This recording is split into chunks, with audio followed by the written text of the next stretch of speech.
3 semaines s'étaient écoulées depuis que Madeleine McCann, âgée de 3 ans, avait disparu sans laisser de traces d'un appartement de vacances au Portugal. Le monde s'attendait à des larmes, des supplications frénétiques, des appels désespérés à l'aide de la part de ses parents dévastés. Au lieu de cela, ce que les téléspectateurs ont vu sur leurs écrans de télévision était tout à fait différent. Du sang-froid, des mots mesurés et même des sourires calmes. Ce contraste a heurté une corde sensible. Était-ce simplement la manière dont 2 médecins hautement qualifiés géraient un traumatisme insupportable? Ou y avait-il quelque chose de plus troublant, caché entre leurs mots soigneusement choisis et leur comportement contrôlé? Dès le début, l'affaire Madeleine McCann est devenue non seulement une recherche internationale d'enfants disparus, mais aussi un examen mondial du comportement de ses parents. Chaque soupir, chaque regard, chaque phrase a été passée au crible de l'opinion publique et de l'analyse d'experts. Que penser de parents qui retournent sur les cours de tennis 48 heures après avoir signalé la disparition de leur fille? Que signifie le fait qu'un père décrive la maladie oculaire distinctive de son enfant, non pas comme un signe de danger, mais comme un outil marketing? Ce soir, nous allons approfondir. À travers les yeux d'experts chevronnés en langage corporel et d'analystes comportementaux, nous revisitons ces premières interviews obsédantes, les choix controversés qui ont suivi et les silences glaçants qui ont laissé le monde se demander: où est le chagrin que nous attendions et quelle vérité pourrait se cacher dans son absence? Lorsque Kate et Jerry McCann se sont assis pour leur première interview télévisée, ce fut un moment de pure exposition. Pas de communiqué de presse soigné, pas de briefing de relations publiques contrôlé, juste 2 parents répondant à des questions précises d'un journaliste extérieur. Pour les analystes comportementaux, c'était la référence, la chance la plus proche de voir une émotion spontanée avant que la formation aux médias ou les conseils juridiques ne puissent adoucir les angles. La première chose qui a frappé les observateurs fut le soupir profond et lourd de Jerry. Avant même de parler, il a expiré comme s'il se préparait à une tempête inévitable. Un expert l'a comparé à l'arrivée au sommet d'une montagne russe. Pas de la peur exactement, mais la résignation silencieuse d'être obligé de revivre un traumatisme encore et encore. Assise à ses côtés, Kate paraissait amoindrie, sa posture petite et repliée, sa voix faible et cassante. Elle serrait une poupée douce, apparemment celle de Madeleine, comme une bouée de sauvetage. Ses yeux se levaient rarement pour rencontrer ceux de l'intervieweur, dérivant plutôt vers le bas, signalant un traitement interne plutôt qu'une communication externe. Pour les experts, ces gestes n'étaient pas des barrières, mais des ancres, des tentatives physiques pour rester ancrés dans un brouillard de chagrin. Pourtant, le contraste entre eux était frappant. Jerry restait composé, éloquent, presque clinique. Ses mots étaient structurés, logiques, exempts de fuites émotionnelles. Il parlait moins comme un père désespéré et plus comme le cardiologue qu'il avait été formé à être. Kate, en revanche, révélait ce que certains ont appelé le muscle de la culpabilité, un resserrement autour des yeux et de la bouche souvent observé chez ceux qui portent un lourd chagrin. Son silence semblait chargé de poids, mais la voix de son mari portait une constance qui a troublé de nombreux téléspectateurs. Le panel d'experts, Greg Hartley, Chase Hughes, Mark Bowden et Scott Rose, a regardé image par image. Ce qu'ils ont vu n'était pas de la tromperie, mais ce n'était pas non plus l'authenticité brute que l'on pourrait attendre des parents d'un enfant disparu. C'était plutôt de la retenue, c'était du contrôle. Et à mesure que l'interview progressait, cette retenue allait devenir la caractéristique déterminante de leur image publique.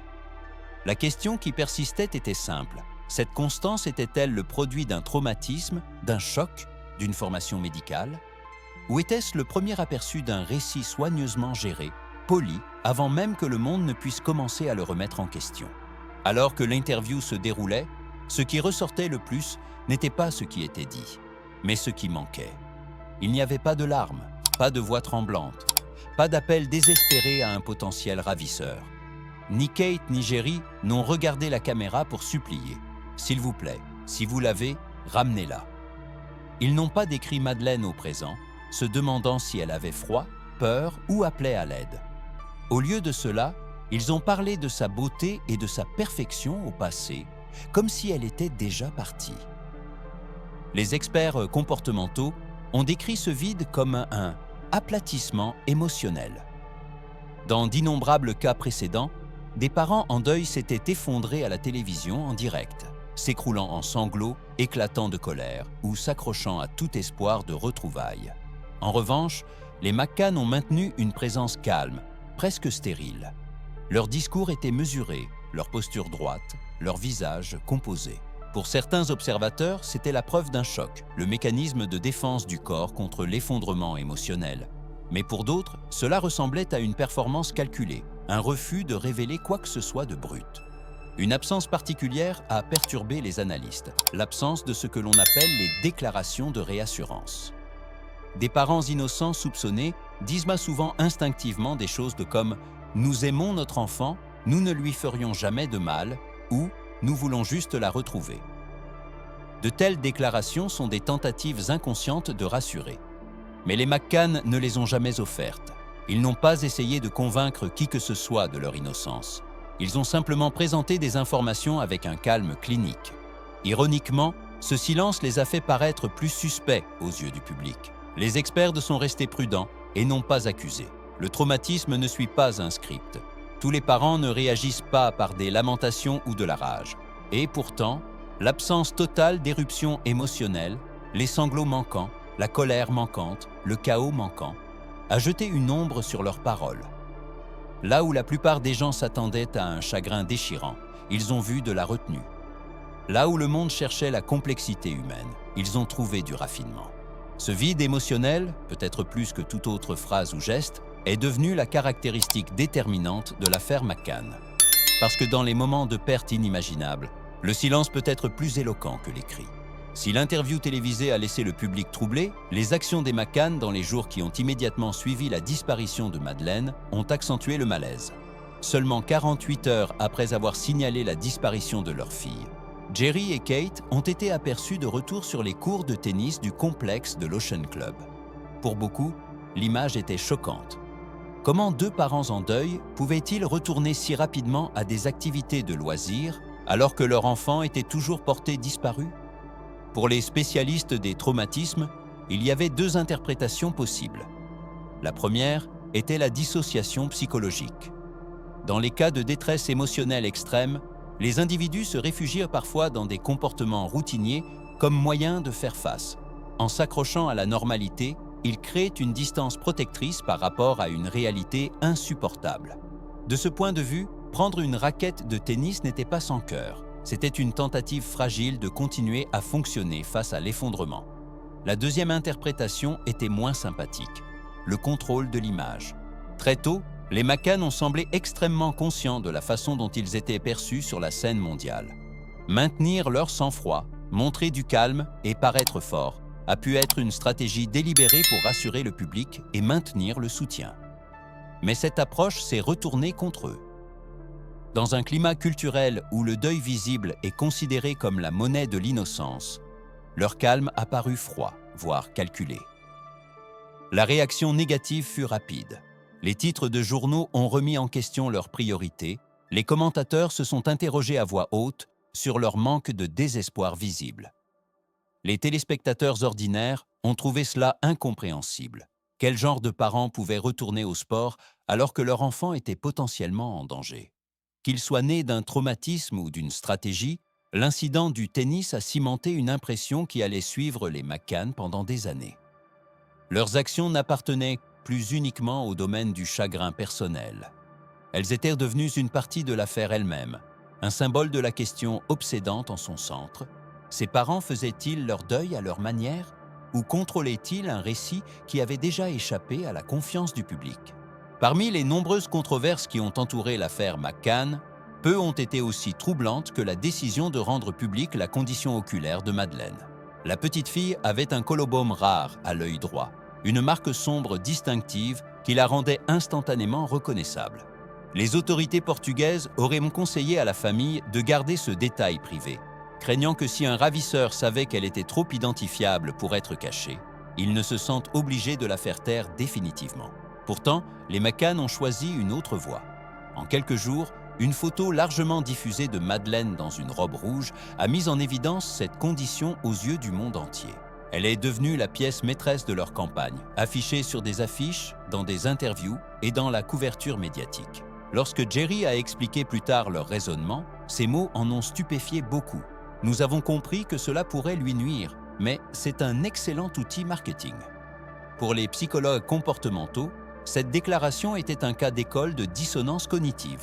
D'une part, Jerry reconnaissait le risque, même la possibilité que la révélation de ce détail puisse mettre en danger la vie de sa fille. D'autre part, il le justifiait comme une stratégie de publicité. La tension entre ces deux vérités, la peur pour un enfant et la logique de l'exposition médiatique, était profonde. Plus troublant encore était la façon dont il l'a dit.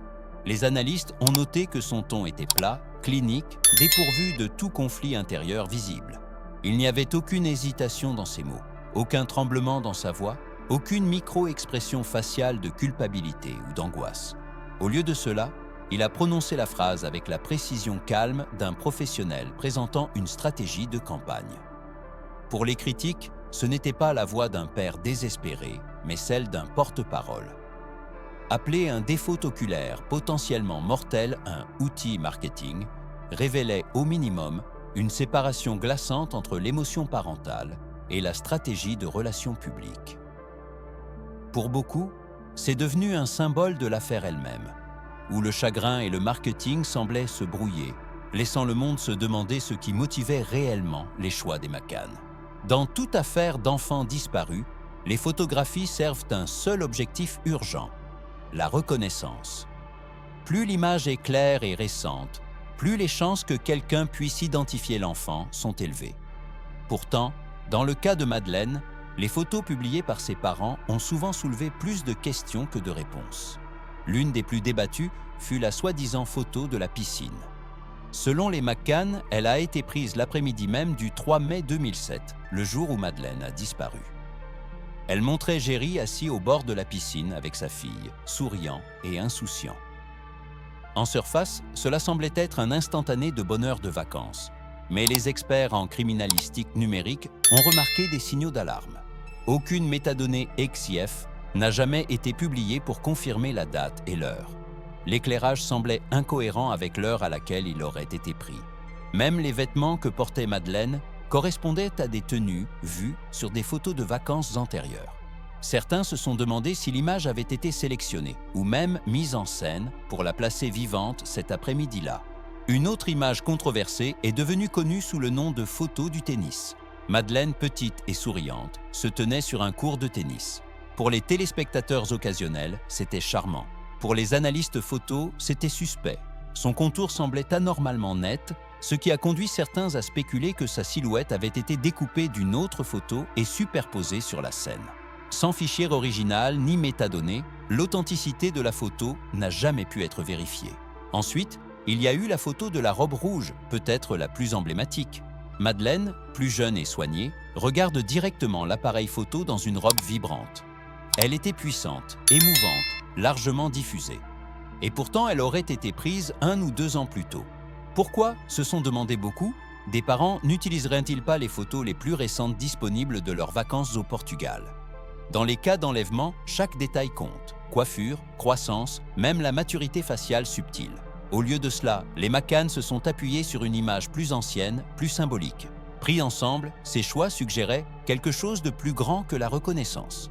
Les critiques ont soutenu que les photos avaient été conçues non pas pour aider à la recherche, mais pour construire une marque, une campagne soignée et émotionnellement résonante pour générer de la sympathie et une attention mondiale. Cette suspicion s'est approfondie lorsque la famille s'est lancé le Fonds Retrouver Madeleine en tant que société enregistrée, avec un logo stylisé pour imiter son défaut oculaire. Ce que le public a vu était moins le désespoir brut de parents affolés et plus la cohérence d'une stratégie médiatique professionnelle. Qu'elle soit mal avisée ou calculée, le résultat était le même.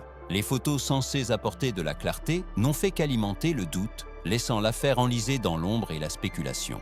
Lorsque 4 des principaux analystes comportementaux du monde, Greg Hartley, Chase Hughes, Mark Bowden et Scott Roos, se sont réunis pour examiner des heures de séquences de Kate et Jerry McCann, ils s'attendaient à trouver quelque chose de concret. Ces hommes avaient informé des officiers de renseignement, interrogé des criminels de guerre et étudié les micro-comportements de certains des individus les plus trompeurs du monde. Pourtant, ce qu'ils ont découvert dans cette affaire n'était pas de la tromperie, mais quelque chose sans doute plus troublant: l'absence. Le panel a convenu que les McCann ne montraient aucun signe classique de mensonge. Il n'y avait pas de geste défensif comme se couvrir la gorge, pas d'évitement du contact visuel, pas de schéma de parole erratique, pas d'agitation ou d'évasion. Leurs réponses étaient claires, structurées et cohérentes. Contrairement aux parents coupables dans des affaires passées, tels que Scott Peterson ou Chris Watts, ils n'ont pas surjoué, survendu ou dramatisé. En fait, ils étaient presque trop retenus, et cette retenue est devenue le nœud du problème. Interview après interview, il n'y avait pas de larmes, pas d'effondrement, pas d'explosion de rage contre un éventuel ravisseur. Ils n'ont jamais projeté ce que Madeleine pouvait ressentir, sa peur, sa douleur, sa confusion. Au lieu de cela, ils l'ont décrite au passé. Elle était belle, elle était parfaite, comme si elle était déjà passée dans la mémoire. Les experts ont qualifié cela d'aplatissement émotionnel. Pas de tromperie, pas d'innocence, mais un vide. Hartley a fait remarquer « Je vois de la tristesse, oui, mais je ne vois pas de peur ». Chase Hughes a ajouté « S'ils simulent, ce sont les meilleurs acteurs que nous ayons jamais vus, mais je ne vois pas non plus de signes de faux chagrin ». Bowden a noté « Il n'y a pas de performance, pas de supplication pour être cru.